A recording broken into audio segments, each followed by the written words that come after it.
the center of our world lies the Middle East, and at its very heart, the ancient land which is Iraq. Two great rivers span its length, the Tigris and Euphrates.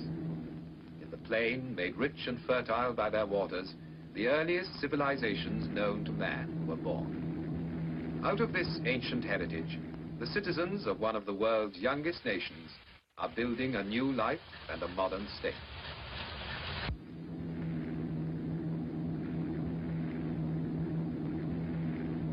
Ageless Iraq is no longer a remote, isolated country. Today, she is a main junction linking the East and West.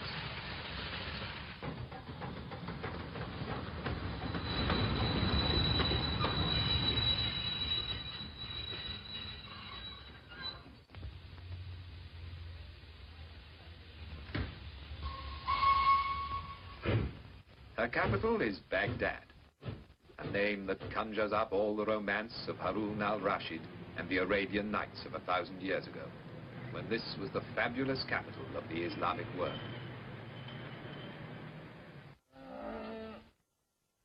The tempo of an age-old way of life contrasts with the swifter rhythm of the new.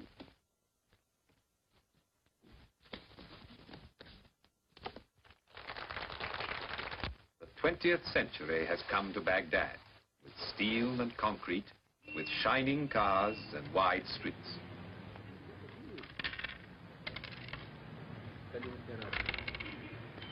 But the people of Iraq hold on to the best of their old traditions. In the bazaars, you can see and hear them carrying on the art and exquisite craftsmanship that has been their pride for hundreds of years.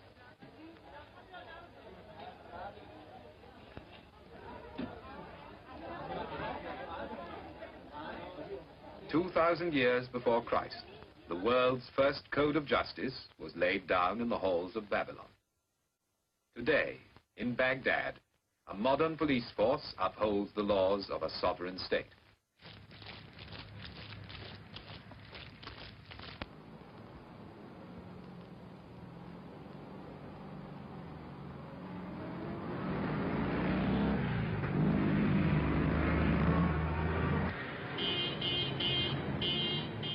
Today, the streets of the city are alive with the bustle of a young people who are taking back from the West the means to a brighter future. And in their enjoyment of sport, the same is true.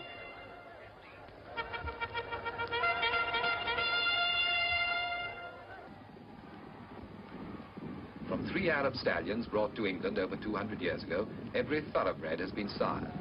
Today, their descendants run on every racecourse in the West.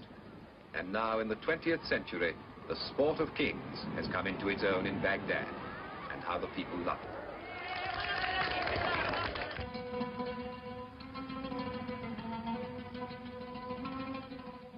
For the people of Iraq, the waters of the two great rivers, Tigris and Euphrates, are indeed the waters of life. All through history, this land has drawn its food, its whole existence, from these two waterways. Between the twin rivers, so legend says, was the world's first garden, the Garden of Eden. And here there is still the miracle of the water. With water, man has made the desert green with grain and vegetables, rich with spices and dates for all the world.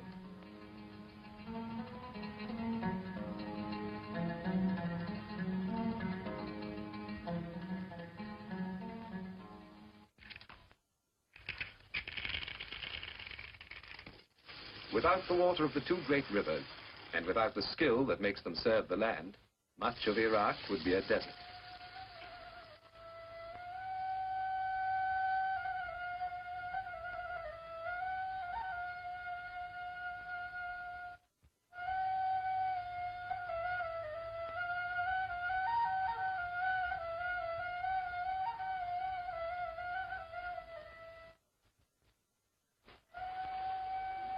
Only in the mountains and valleys of the north is there enough rain and snow to help the farmers cultivate their fields.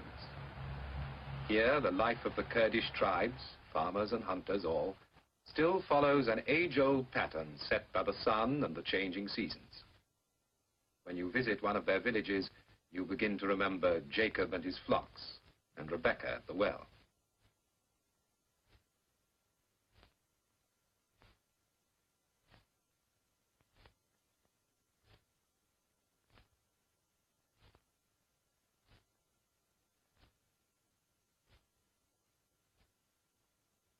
The men are already in the fields, tending the vines, watering the crops, as they have done from the time of Abraham, pausing only to offer a prayer to God for his goodness.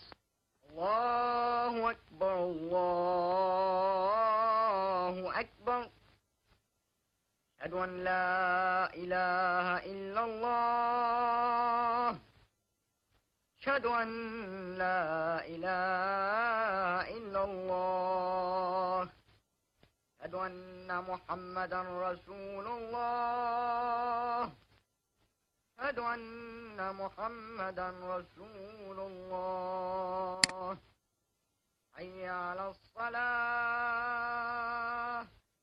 حي على الصلاة.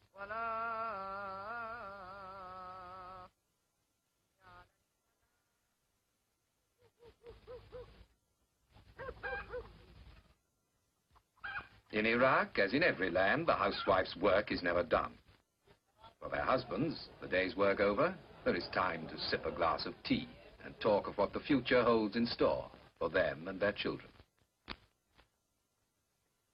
But with the coming of spring and the sowing of the seed, all become young again and rejoice.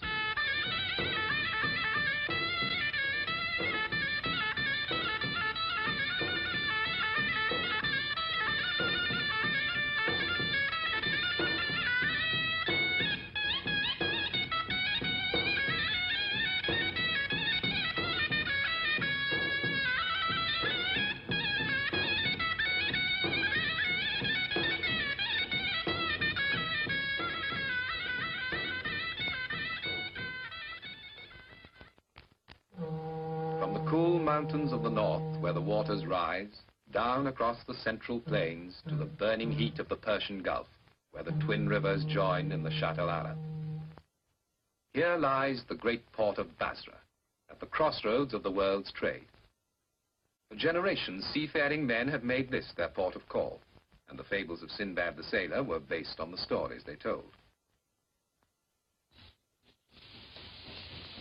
Today, the modern port of Basra is Iraq's waterway to the world.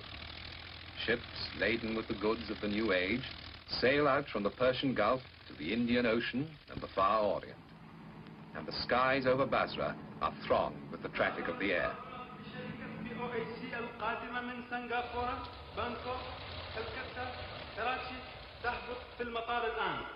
Now I have your attention, please.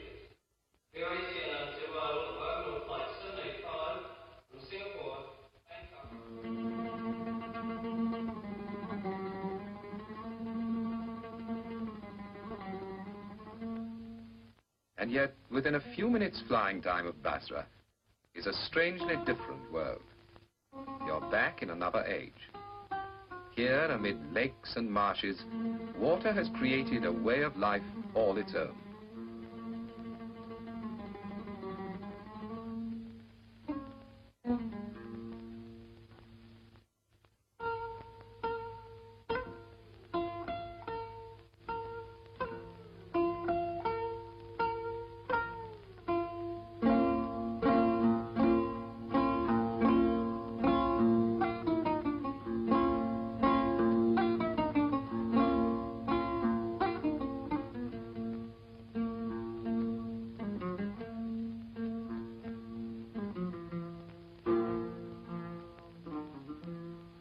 Way of life well suited to these strange surroundings, and at the same time a living reminder of that remote past when men settled by these waters to found the first great cities known to man.